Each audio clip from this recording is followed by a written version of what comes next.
ಆತ್ಮೀಯ ಬಂಧುಗಳೇ, ಹೇಗಿದ್ದೀರಾ ಎಲ್ಲರೂ? ಸ್ನೇಹಿತರೆ, ಕಾಕ್ರೋಚ್ ಸುಧೀರ್ ಅವರ ಹೆಂಡತಿ ಯಾರು ಅಂತ ಕೂಡ ನಿಮಗೂ ಕೂಡ ಗೊತ್ತಿಲ್ಲ ಅನಿಸುತ್ತೆ. ಬಟ್ ಆದರೂ ಕೂಡ ಅವ್ರು ಮದುವೆ ಆಗಿಲ್ಲ. ಯಾಕೆ ಅಂತಂದರೆ ಹೇಳ್ತಾ ಇದ್ದೀನಿ ಅಂತಂದರೆ, ನೋಡಿ, ಸುಳ್ಳು ಸುದ್ದಿಗಳನ್ನು ಹೇಳಬಾರ್ದು. ನಿಜವಾಗ್ಲೂ ಅವ್ರಿಗೆ ನಮ್ಮ ಒಂದು ನಮ್ಮ ಒಂದು ವ್ಯೂಸ್ಗೋಸ್ಕರ ಆಗಲಿ ಏನೇ ಒಂದು ಸುಳ್ಳು ಸುದ್ದಿಯನ್ನು ಹರಡಬಾರ್ದು ಅಂತ ಕೂಡ ಈ ವಿಡಿಯೋ ಮಾಡಿರ್ತಕ್ಕಂಥದ್ದು. ನೋಡಿ, ಈಗಾಗಲೇ ಕಾಕ್ರೋಚ್ ಸುದ್ದಿ ಅವ್ರಿಗೂ ಕೂಡ ಒಂದು ಲವ್ ಮ್ಯಾರೇಜ್ ಆಗಿದೆ. ಲವ್ ಮ್ಯಾರೇಜ್ ಆಗಿ ಅವರು ಮದುವೆ ಆಗಿದ್ದಾರೆ ಅಂತ ಕೂಡ ಒಂದು ಸುಳ್ಳು ಸುದ್ದಿಯನ್ನು ಕೂಡ ಹಬ್ಬಿಸಿದ್ರು. ಬಟ್ ಆದರೂ ಕೂಡ ಅದು ನಿಜಾನ ಸುಳ್ಳ ಅಂತ ಕೂಡ ಈಗಲೂ ಕೂಡ ಇದೇ ವಿಡಿಯೋದಲ್ಲಿ ತಿಳ್ಕೊಳ್ಳೋಣ. ಅದಕ್ಕೂ ಮೊದಲು ನಮ್ಮ ಚಾನಲ್ನ ಫಸ್ಟ್ ಟೈಮ್ ನೋಡ್ತಾ ಇರಿ, ದಯವಿಟ್ಟು ಸಬ್ಸ್ಕ್ರೈಬ್ ಮಾಡಿ ನೋಡಿ. ಸದಾ ನಿಮ್ಮ ಅವಕಾಶ ಬೆಂಬಲ ಹೀಗೆ ಇರಲಿ ಅಂತ ಕೇಳ್ಕೊತೀವಿ. ಸ್ನೇಹಿತರೆ, ಬಿಗ್ ಬಾಸ್ ಕಾಕ್ರೋಚ್ ಸುದ್ದಿ ಅವರ ಒಂದು ಲವ್ ಸ್ಟೋರಿ ಯಾವ ಸಿನಿಮಾಗೂ ಕೂಡ ಕಮ್ಮಿ ಇಲ್ಲ ಅಂತ ಕೂಡ ಹೇಳ್ಬೋದು. ಇವ್ರದ್ದೊಂದು ಪ್ರೇಮ ಕಥೆನೇ. ಬಟ್ ಏನಂತಂದರೆ, ಇವರು ಮದುವೆ ಆಗಿದ್ದಾರಾ ಇಲ್ವಾ ಅಂತಕ್ಕಂಥದ್ದು ಎಷ್ಟೋ ಜನಕ್ಕೆ ಗೊತ್ತಿಲ್ಲ. ಸಿನಿಮಾ ಇಂಡಸ್ಟ್ರಿಯಲ್ಲಂತೂ ಕೂಡ ತುಂಬ ಜನಗಳು ಗೊತ್ತೇ ಇಲ್ಲ ಇವರು ಮದುವೆ ಆಗಿದ್ದಾರಾ ಇಲ್ವಾ ಅಂತ. ಯಾಕೆಂದರೆ ಹೇಗೆ ಅಂತಂದರೆ, ನೋಡಿ, ಕಾಕ್ರೋಚ್ ಸುದ್ದಿ ಲವ್ ಸ್ಟೋರಿ ಸೇಮ್ ಸಿನಿಮಾ ಥರನೇ ಇದೆ. ಸದ್ದು ಗದ್ದಲ ಎಲ್ಲ ಒಂದು ಪೊಲೀಸ್ ಸ್ಟೇಷನ್ನ ಜೈಲು ಅಂತ ಓಡಾಡಿದ್ದೆಲ್ಲ ಇದರಲ್ಲೇ ಬರುತ್ತೆ, ಇವರ ಒಂದು ಲವ್ ಸ್ಟೋರಿಯಲ್ಲೇ ಬರುತ್ತೆ.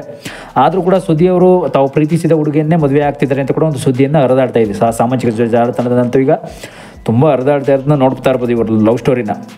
ಅವರ ಲವ್ ಸ್ಟೋರಿ ಒಂದು ಕಂಪ್ಲೀಟ್ ವಿವರ ಹೇಳ್ಬಿಡ್ತೀನಿ ನೋಡಿ ಹೇಗಿದೆ ಅಂತ. ನೋಡಿ, ಬಿಗ್ ಬಾಸ್ ಮನೆಯಲ್ಲಿ ಕಾಕ್ರೋಚ್ ಸುದ್ದಿ ಈಗಾಗಲೇ ದೊಡ್ಡ ಒಂದು ಹೆಸರು ಮಾಡೋಕೆ ಕೊಟ್ಟಿದ್ದಾರೆ. ಮನಸ್ಸಿಗೆ ಬಂದ ರೀತಿ ಇದ್ದಾರೆ, ಜಾಣರು ಅಲ್ಲ, ಪೆದ್ದರು ಅಲ್ಲ. ಆ ರೀತಿ ಒಂದು ಮನಸ್ಸಿನಲ್ಲೇ ಏನು ಹೇಳುತ್ತೆ ತಮ್ಮ ಮನಸ್ಥಿತಿಯಲ್ಲೇ ಇದ್ದಾರೆ ಅಂತ ಕೂಡ ಹೇಳ್ಬೋದು. ಆದರೆ ಮಾತಲ್ಲಿಯೇ ತಮ್ಮ ಲವ್ ಸ್ಟೋರಿನೂ ಹೇಳ್ಕೊಂಡಿದ್ದಾರೆ ಅಂತ ಕೂಡ ಹೇಳ್ತಾ ಇದ್ದಾರೆ. ನೋಡಿ, ಆ ಲವ್ ಸ್ಟೋರಿ ಏನಿರ್ಬೋದು, ಆ ಹುಡುಗಿಯ ಹೆಸರೇನು, ಮತ್ತು ಕಾಕ್ರೋಚ್ ಸುದ್ದಿ ಅವ್ರನ್ನ ಮದುವೆ ಆಗ್ತಾ ಇರ್ಕೊಂಥ ಹುಡುಗಿ ಯಾರು. ನೋಡಿ, ಲಾವಣ್ಯ ಲವ್ ಸ್ಟೋರಿ ಅಂತ ಕೂಡ ಒಂದು ಸಿನಿಮಾನು ಕೂಡ ಏನೋ ಅದು ಟೈಟಲ್ ಇದೆ, ಸಿನಿಮಾ ಟೈಟಲ್ ಅಷ್ಟೇ. ಆದರೆ ಸಿನಿಮಾ ಥರವೇ ಇದೆ ಅಂತ ಕೂಡ ಒಂದು ಹೇಳಲಾಗ್ತಾ ಇದೆ. ಆದರೆ ಕಾಕ್ರೋಚ್ ಸುದ್ದಿ ಅವರು ನಿಜವಾಗ್ಲೂ ತಮ್ಮ ಅಂಗಡಿಯ ಎದುರಿಗೆ ಇದ್ದ ಒಂದು ಹುಡುಗಿಯನ್ನೇ ಸುಧೀರ್ ಅವರು ಪ್ರೀತಿಸಿದ್ದಾರೆ ಅಂತ ಕೂಡ ಹೇಳ್ತಾ ಇದ್ದಾರೆ. ನೋಡಿ, ತಮ್ಮ ಅಂಗಡಿಯ ಅವರ ಮನೆ ಹತ್ರ ಇರ್ತಕ್ಕಂಥ ಒಂದು ಅಂಗಡಿ ಇಲ್ಲ, ತಮ್ಮ ಏನು ಅಂಗಡಿ ಇಟ್ಟಿದ್ರೆ ಒಂದು ವ್ಯಾಪಾರ ಅಂತಕ್ಕಂಥದ್ದು ಅವ್ರದ್ದೇ ಆದ ಒಂದು ಬಿಸ್ನೆಸ್ ಇದ್ದೇ ಇರುತ್ತೆ. ಅಂಗಡಿಯಲ್ಲಿ ಇರ್ತಕ್ಕಂಥ ಒಬ್ಬ ಹುಡುಗಿಯನ್ನೇ ತಮ್ಮ ಅಂಗಡಿ ಮುಂದೆ ಇದ್ದಕ್ಕಂಥ ಎದುರು ಮನೆ ಇದ್ದಕ್ಕಂಥ ಹುಡುಗಿಯನ್ನೇ ಕಾಕ್ರೋಚ್ ಸುದ್ದಿ ಅವರಿಗೆ ಪ್ರೀತಿಸ್ತಾ ಇದ್ದಾರೆ ಅಂತ ಕೂಡ ಹೇಳಲಾಗ್ತಾ ಇದೆ. ನೋಡಿ, ಹೆಚ್ಚು ಕಡಿಮೆ 4 ವರ್ಷದ ಲವ್ ಇವರದ್ದು ಕೂಡ ಹೇಳಲಾಗ್ತಾ ಇದೆ. ಆದರೆ ಹುಡುಗಿಯ ವಯಸ್ಸು ಚಿಕ್ಕದೇ ಬಿಡಿ. ಹಾಗಾಗಿಯೇ ಸುದ್ದಿ ಜೈಲು ವಾಸವನ್ನು ಮಾಡಿದ್ದಾರೆ. ಈಗಾಗಲೇ ಮೊದಲೇ ಜೈಲಿಗೆಲ್ಲ ಹೋಗಿ ಬಂದಿದ್ದಾರೆ ಅಂತ ಕೂಡ ಹೇಳ್ಬೋದು. ಈ ಕಥೆ ಏನಂತಂದರೆ, ಮುಂದೆ ಎಲ್ಲಿ ಹೋಗ್ತಾ ಇದೆ ಕಾಕ್ರೋಚ್ ಸುದ್ದಿ ಅವರ ಜೀವನ ಅಂತಂದರೆ, ನೋಡಿ, ಹಿಂದೆ ಅವ್ರು ಜೈಲಿಗೆ ಹೋಗಿದ್ದರದ್ದೆಲ್ಲ ಹೇಳ್ತಾ ಹೋದರೆ ಇನ್ನೂ ಅವ್ರದ್ದು ಒಂದು ಬ್ಯಾಡ್ ನೇಮ್ ಕೊಟ್ಟಂಗಾಗುತ್ತೆ. ಬಟ್ ಅವರ ಒಂದು ಲವ್ ಸ್ಟೋರಿಯನ್ನು ತಿಳ್ಕೊಳ್ಳೋಣ. ನೋಡಿ, ಸುದ್ದಿಯವರ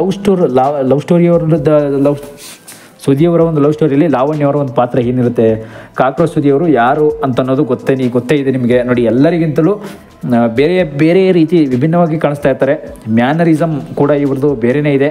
ಸಿನಿಮಾಗಳಲ್ಲಿ ರೌಡಿ ಥರದ ಒಂದು ರೋಲನ್ನೇ ಮಾಡಿದ್ದಾರೆ ಅಂತ ಕೂಡ ಹೇಳ್ಬೋದು. ಟಗರು ಚಿತ್ರದಲ್ಲಿ ಕಾಕ್ರೋಚ್ ಅನ್ನೋ ರೋಲ್ ಮಾಡಿದ್ದಾರೆ ಅಂತ ಕೂಡ ಹೇಳ್ಬೋದು. ಇದು ಅಷ್ಟೇ ಫೇಮಸ್ ಆಗಿದೆ ಅಂತ ಕೂಡ ಹೇಳ್ಬೋದು. ನೋಡಿ, ಈಗಾಗಲೇ ಕೂಡ ಬಿಗ್ ಬಾಸ್ಗೆ ಅವರು ಕಾಲಿಟ್ಟಿರ್ತಕ್ಕಂಥದ್ದು ನಿಮ್ಮೆಲ್ಲರೂ ಕೂಡ ಗೊತ್ತೇ ಇದೆ. ಅದಕ್ಕೆ ಕಾಕ್ರೋಚ್ ಸುದ್ದಿ ಅಂತಲೇ ಕೂಡ ಅವ್ರನ್ನ ಕರೀತಾ ಇದ್ದಾರೆ.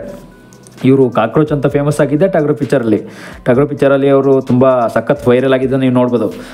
ಟಗರು ಸಿನಿಮಾದಲ್ಲಂತೂ ಅವರು ವಿಲನ್ ಪಾತ್ರದಲ್ಲಿ ಕಾಣಿಸ್ಕೊಟ್ಟಿರೋದ್ರಿಂದ ತುಂಬ ಆಫರ್ಗಳು ಅವ್ರಿಗೆ ಬರೋಕ್ಕೆ ಸ್ಟಾರ್ಟ್ ಆಯಿತು ಅಲ್ಲಿಂದ. ಬಟ್ ಆದರೂ ಕೂಡ ಈಗಲಂತೂ ಹೆಚ್ಚೆಚ್ಚು ಸಿನಿಮಾಗಳಂತೂ ಕಾಣಿಸ್ಕೊತಾ ಇಲ್ಲ. ಬಟ್ ಸಿನಿಮಾಗಳಲ್ಲಿ ಬ್ಯುಸಿ ಇದ್ದಾರೆ ಅಂತ ಕೂಡ ಕೇಳಿಬಂತು ವಿಷಯ. ಬಟ್ ಅವ್ರ ಬಾಯಿಂದನೇ ಕೇಳಿಬಂತು. ಬಟ್ ಆದರೂ ಬೇರೆ ವಿಲನ್ ಪಾತ್ರಗಳಲ್ಲಿ ಎಲ್ಲೂ ಅಷ್ಟು ನೋಡಿದ ಒಂದು ಸಿನಿಮಾಗಳಲ್ಲಿ ಕಾಣಿಸ್ತಾ ಇಲ್ಲ. ಆದರೂ ಕೂಡ ಬೇರೆ ದೊಡ್ಡ ನಟರ ಜೊತೆ ತುಂಬ ಲಿಂಕ್ ಇದೆ ಅಂತ ಕೂಡ ಹೇಳ್ಬೋದು. ಬಟ್ ಇನ್ನೊಂದೇನಂತಂದರೆ, ಸಿನಿಮಾ ಇಂಡಸ್ಟ್ರಿ ಅಂತ ಬಂದರೆ ಕಾಕ್ರೋಚ್ ಸುದ್ದಿ ಅಂತಲ್ಲ, ಎಷ್ಟೋ ಜನ ಸಿನಿಮಾ ಆಫರ್ಗಳು ಕೂಡ ಬಂದದ್ದನ್ನು, ಆ್ಯಕ್ಟಿಂಗ್ ಚಾನ್ಸ್ ಬಂದದ್ದನ್ನು ಕಳ್ಕೊಂಡ್ಬಿಡ್ತಾರೆ.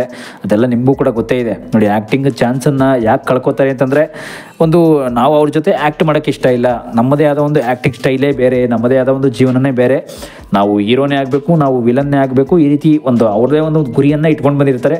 ಇದೆಲ್ಲ ಕೂಡ ನಿಮಗೂ ಕೂಡ ಗೊತ್ತೇ ಇದೆ. ಜೀವನದಲ್ಲಿ ಎಷ್ಟೆಷ್ಟು ಎಂತೆಂಥ ಗುರಿಗಳನ್ನ ಇಟ್ಕೊಂಡು ಬರ್ತೀವಿ ನಾವು ಅಂತ. ನಾವು ಬಂತಲ್ಲ, ನೀವು ಕೂಡ ಅಷ್ಟೇ.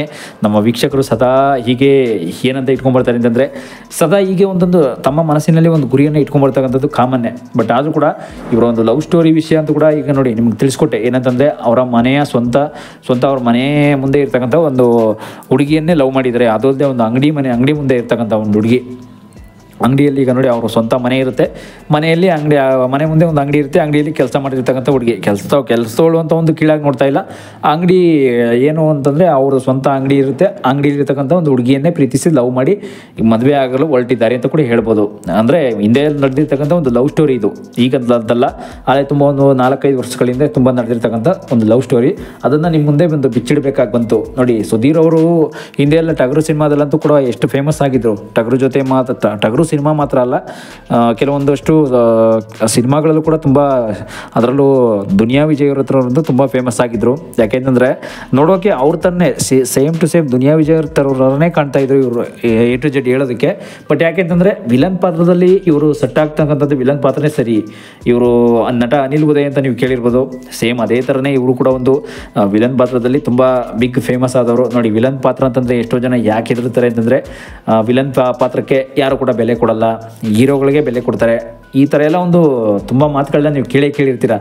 ಇದೆಲ್ಲ ನೀವು ಮಾತುಗಳು ಹೇಗೆ ಅಂತಂದರೆ, ಜೀವನದಲ್ಲಿ ನಾವು ಏನು ಯಾವ ರೀತಿ ಯಾವ ದೊಡ್ಡ ಮಟ್ಟಕ್ಕೆ ಬೆಳಿತೀವಿ ಅಂತ ಅನ್ನೋದು ತುಂಬ ಮುಖ್ಯ ಆಗುತ್ತೆ. ಸಿನಿಮಾದಲ್ಲಿ ಮಾತ್ರ ಅಲ್ಲ, ಎಲ್ಲ ಕಡೆ ಇಷ್ಟೇ. ಸಿನಿಮಾದಲ್ಲಿ ಎಲ್ಲೆಲ್ಲಿ ನಾವು ಹೇಗೆ ಮುಂದುವರಿತೀವಿ, ಹೇಗೆ ಬದುಕನ್ನು ರೂಪಿಸ್ಕೊಳ್ತೀವಿ, ನಮ್ಮ ಬದುಕು ಹೀಗೆ ಸುಖಕರವಾಗಿ ಪಯಣವಾಗಿ ಸಾಗುತ್ತಾ ಇಲ್ಲ ಹೀಗೆ ಬಿದ್ದೋಗುತ್ತಾ. ನೋಡಿ, ಕಾಕ್ರೋಚ್ ಸುದಿಯವರ ಒಂದು ಬಾಳಿಗಾಗಲೇ ನೀವು ನೋಡ್ತಾ ಇರ್ತೀರ, ಹಿಂದೆ ಎಲ್ಲ ಇದ್ದಂತಹ ಬಾಳು ಹೇಗಿತ್ತು, ಮತ್ತು ಅವ್ರಿಗೂ ಕೂಡ ಸಿನಿಮಾದಲ್ಲಿ ಚಾನ್ಸ್ ಸಿಗೋಕ್ಕೋಸ್ಕರ ಒಂದೊಂದು ಆ್ಯಕ್ಟಿಂಗೋಸ್ಕರ ಎಷ್ಟು ಕಷ್ಟಪಟ್ಟು ಮೇಲೆ ಬಂದವರು, ಅದೆಲ್ಲ ನೆಕ್ಸ್ಟ್ ವೀಡಿಯೋದಲ್ಲಿ ನಾನು ಬಿಡಿಸಿ ಹೇಳ್ತೀನಿ. ಸಿನಿಮಾದಲ್ಲಿ ಎಷ್ಟೆಷ್ಟೆಲ್ಲ ಕಷ್ಟಪಡ್ತಾರೆ ಅವರು, ಎಷ್ಟೆಷ್ಟೆಲ್ಲ ಏನೇನೆಲ್ಲ ಮಾಡಿರ್ತಾರೆ ಅಂತಕ್ಕಂಥದ್ದು ನಾನು ನೆಕ್ಸ್ಟ್ ವೀಡಿಯೋ ತಿಳಿಸ್ಕೊಳಕ್ಕೆ ಟ್ರೈ ಮಾಡ್ತೀನಿ. ಬಟ್ ಏನಂತಂದರೆ, ಈ ವಿಡಿಯೋದಲ್ಲಿ ಅವರು ಇಷ್ಟಪಟ್ಟಿರ್ತಕ್ಕಂಥ ಹುಡುಗಿ ಮತ್ತು ಮದುವೆ ಯಾವಾಗ, ಮದುವೆ ಅಂತೂ ನೆಕ್ಸ್ಟು ಬಿಗ್ ಬಾಸ್ ಮುಗಿದ ತಕ್ಷಣ ಹಾಗೆ ಬಿಡ್ತಾರೆ ಅಂತ ಕೂಡ ಹೇಳಲಾಗ್ತಾ ಇದೆ. ನೋಡೋಣ ನೆಕ್ಸ್ಟು ಏನಾಗುತ್ತೆ ಅವ್ರ ಮದುವೆ ವಿಷಯ. ಆದರೆ ಅವ್ರ ಮದುವೆ ಆದರೂ ಕೂಡ ಅದೇ ಹುಡುಗಿನ ಜೀವನ ಸಾಗಿಸ್ತಾರ. ಕೊನೆಗೆ ಎಷ್ಟೋ ಜನ ನೀವು ನೋಡಿರ್ಬೋದು, ಭಾಳ ಸಂಗಾತಿಯನ್ನು ಆಯ್ಕೆ ಮಾಡ್ಕೊಂಡಾದ್ಮೇಲೆ ಡಿವೋರ್ಸ್ ಕೂಡ ಆಗಿಬಿಡ್ತಾರೆ. ಯಾಕೆಂತಂದರೆ ಡಿವೋರ್ಸ್ ಆಗಿಬಿಟ್ರೆ ಕೆಲವರು ಎಷ್ಟೋ ಜನ ಸಿನಿಮಾ ಇಂಡಸ್ಟ್ರಿ ಕಥೆನೇ ಇಷ್ಟು. ಸಿನಿಮಾ ಇಂಡಸ್ಟ್ರಿಲಂತೂ ನಮ್ಮ ಕನ್ನಡ ಸಿನಿಮಾ ಇಂಡಸ್ಟ್ರಿಲಿ ಇದೇ ಥರ ಒಂದು ಏನೋ ದಾಂಪತ್ಯಕ್ಕೆ ಜೀವನಕ್ಕೆ ಕಾಲಿಟ್ಟ ಮೇಲೆ ಒಂದು 5 ವರ್ಷ 6 ವರ್ಷ ಸಂಸಾರ ಮಾಡಿದ್ಮೇಲೆ ಡಿವೋರ್ಸ್ ಅಷ್ಟೇ. ಈ ರೀತಿ ಆಗುವಂಥ ಭಾಳಂತೂ ತುಂಬ ಜನರದ್ದು ಇದ್ದೇ ಇದೆ. ಬಟ್ ಆದರೂ ಕೂಡ ಇವ್ರದ್ದು ಕೂಡ ಹೇಳೋಕ್ಕಾಗಲ್ಲ, ಯಾಕೆಂದರೆ ನಾವು ಅದೇ ರೀತಿ ಡೈರೆಕ್ಟಾಗಿ ಹೇಳೋಕ್ಕಾಗಲ್ಲ. ನೋಡೋಣ, ಸುಖಕರವಾಗಿರುತ್ತಾ ಇಲ್ಲ ಏನಾದರೂ ಬಿದ್ದೋಗುತ್ತಾ ಲೈಫು, ಏನಾಗುತ್ತೆ ಅನ್ನೋದು ಮುಂದೆ ಕಾದು ನೋಡಬೇಕು ಸ್ನೇಹಿತರೆ. ಸದ್ಯಕ್ಕಂತೂ ಈ ವಿಡಿಯೋದಲ್ಲಿ ಕಾಕ್ರೋಚ್ ಸುದಿಯವರ ಒಂದು ಲವ್ ಸ್ಟೋರಿ ಬಗ್ಗೆ ತಿಳ್ಕೊಂಡಾಯಿತು. ನೆಕ್ಸ್ಟ್ ವಿಡಿಯೋದಲ್ಲಿ ಅವರು ಬಿಗ್ ಬಾಸಲ್ಲಿ ಯಾವ ರೀತಿ ಬಿಗ್ ಬಾಸ್ ಮನೆಯಲ್ಲಿ ಏನಾಗ್ತಾ ಇದೆ ಅನ್ನೋದನ್ನ ತಿಳ್ಕೊಳ್ಳೋಣ. ಇಲ್ಲಿವರೆಗೆ ವಿಡಿಯೋ ನೋಡಿದ್ದಕ್ಕಾಗಿ ಎಲ್ಲರೂ ಕೂಡ ಧನ್ಯವಾದಗಳು. Thank you. ಶುಭ ದಿನ, ಎಲ್ಲರಿಗೂ ಒಳ್ಳೆಯದಾಗಲಿ. ನೋಡಿ, ಕಾಕ್ರೋಚ್ ಸುದಿಯವರ ಬಗ್ಗೆ ನಿಮಗೆ ಇನ್ನೊಂದಷ್ಟು ವಿಡಿಯೋಗಳ ಬಗ್ಗೆ ಏನಾದರೂ ಗೊತ್ತಿದ್ದರೆ, ಅವ್ರದ್ದೇ ಆದಂಥ ಒಂದು ಸ್ವಂತ ವಿಡಿಯೋ ಏನು ಮಾಡಬೇಕು ಕಂಟೆಂಟ್ನ ದಯವಿಟ್ಟು ಕಾಮೆಂಟ್ ಮಾಡಿ. ಸದ್ಯಕ್ಕಂತೂ ಅವರು ಸ್ವಂತ ಕಂಟೆಂಟ್ ಅಂತೂ ನಾನು ನನ್ನ ಕೈಲಿ ಏನು ಆದಷ್ಟು ತಿಳಿಸ್ಕೊಡ್ಬೇಕು ಅದೆಲ್ಲ ತಿಳಿಸ್ಕೊಡ್ತಾ ಇದ್ದೀನಿ. ಹಿಂದೆ ಎಲ್ಲ ಮುಂದೆ ಇನ್ನೂ ಏನೇನು ತಿಳಿಸ್ಕೊಡ್ಬೇಕು ಅವ್ರ ಬಗ್ಗೆ ದಯವಿಟ್ಟು ನೀವು ಕೂಡ ಕಾಮೆಂಟ್ ಮಾಡಿದ್ರೆ ಒಂದು ಲೈಕ್ ಮಾಡಿ, ಸಬ್ಸ್ಕ್ರೈಬ್ ಮಾಡಿ. ಯಾಕೆಂತಂದರೆ ಸಬ್ಸ್ಕ್ರೈಬ್ ಮಾಡೋದ್ರಿಂದ ನಿಮಗೂ ಕೂಡ ನಮಗೆ ಬೆಂಬಲ ಕೊಟ್ಟಷ್ಟೇ ತೃಪ್ತಿ ಸಿಗುತ್ತೆ ಅಷ್ಟೇ, ಬೇರೆ ಇನ್ನೇನಿಲ್ಲ. ಹೀಗೆ ಮಾಡ್ಕೊಂಡು ಹೋಗೋದ್ರಿಂದ ನಿಮ್ಮ ಒಂದು ಕಾಮೆಂಟ್ ಕಡೆಯಿಂದ ನಮಗೂ ಒಂದು ಐಡಿಯಾ ಸಿಗುತ್ತೆ. ನಮ್ಮ ಜನಗಳು ಈ ರೀತಿ ನೋಡ್ತಾ ಇದ್ದಾರೆ, ಬಿಗ್ ಬಾಸ್ನೇ ಜಾಸ್ತಿ ನೋಡ್ತಾ ಇದ್ದಾರೆ ಅಂದರೆ ಬಿಗ್ ಬಾಸ್ ಒಂದು ಹಿಸ್ಟ್ರಿ ಮಾಹಿತಿಯ ಬಗ್ಗೆ, ಬಿಗ್ ಬಾಸ್ ಬಗ್ಗೆ ಕೆಲವೊಂದಷ್ಟು ಮಾಹಿತಿಯನ್ನು ಕಲೆ ಹಾಕಿ ನಮ್ಮ ಜನಗಳಿಗೆ, ನಮ್ಮ ವೀಕ್ಷಕರಿಗೆ ತಿಳಿಸ್ಕೊಡುವ ಒಂದು ಪ್ರಯತ್ನವನ್ನು ನಾವು ಮಾಡ್ತೀವಿ. ಯಾಕೆಂತಂದರೆ ಸಾಮಾನ್ಯವಾಗಿ ಎಲ್ಲರೂ ನೋಡುವಂಥದ್ದು ಬಿಗ್ ಬಾಸು ಅಂತಲ್ಲ, ಬೇರೆ ಬೇರೆ ಸಿನಿಮಾದಲ್ಲಿ ಇರ್ತಕ್ಕಂಥ ಕೆಲವು ರಾಜಕೀಯ ಪಾಲಿಟಿಕ್ಸ್ನು ಕೂಡ ಇಂಟ್ರೆಸ್ಟ್ ಇರುತ್ತೆ. ಕೆಲವು ರಾಜಕೀಯ ಪಾಲಿಟಿಕ್ಸ್ ಇಂಟ್ರೆಸ್ಟ್ ಇದ್ದಾಗ ಇಂಥ ವ್ಯಕ್ತಿಗಳಂತೂ ನೀವು ನೋಡಿರ್ತೀರ. ಪಾಲಿಟಿಕ್ಸಲ್ಲಿ ಎಷ್ಟೋ ಜನ ಇವತ್ತು ವೈರಲ್ ಆಗ್ತಾ ಇರೋದೇ ಪಾಲಿಟಿಕ್ಸ್ ಸಿನಿಮಾ ಬಿಟ್ಟರೆ ಬೇರೆ ಇಂಡಸ್ಟ್ರಿ ಅಂತೂ ವೈರಲ್ ಆಗಲ್ಲ. ಇದೆಲ್ಲ ನಿಮಗೂ ಕೂಡ ಗೊತ್ತಿರ್ತಕ್ಕಂಥ ಒಂದು ವಿಷಯನೇ. ನೋಡಿ, ಇದೇ ರೀತಿ ಇದ್ದಾಗ ಸಿನಿಮಾ ಇಂಡಸ್ಟ್ರಿ ಜೊತೆಗೆ ಪಾಲಿಟಿಕ್ಸು ಕೂಡ ನಾನು ತಿಳಿಸೋದಕ್ಕೆ ಟ್ರೈ ಮಾಡ್ತೀನಿ. ನೋಡಿ, ಕಾಕ್ರೋಚ್ ಸುದಿಯವರ ಬಗ್ಗೆ ಈಗ ಸಾಕಷ್ಟು ಮಾಹಿತಿಯನ್ನು ತಿಳಿಸ್ಕೊಟ್ಟೆ. ನೆಕ್ಸ್ಟ್ ವಿಡಿಯೋದಲ್ಲಿ ಏನಾಗುತ್ತೆ ಅನ್ನೋದನ್ನ ಕಾದು ನೋಡೋಣ. Thank you.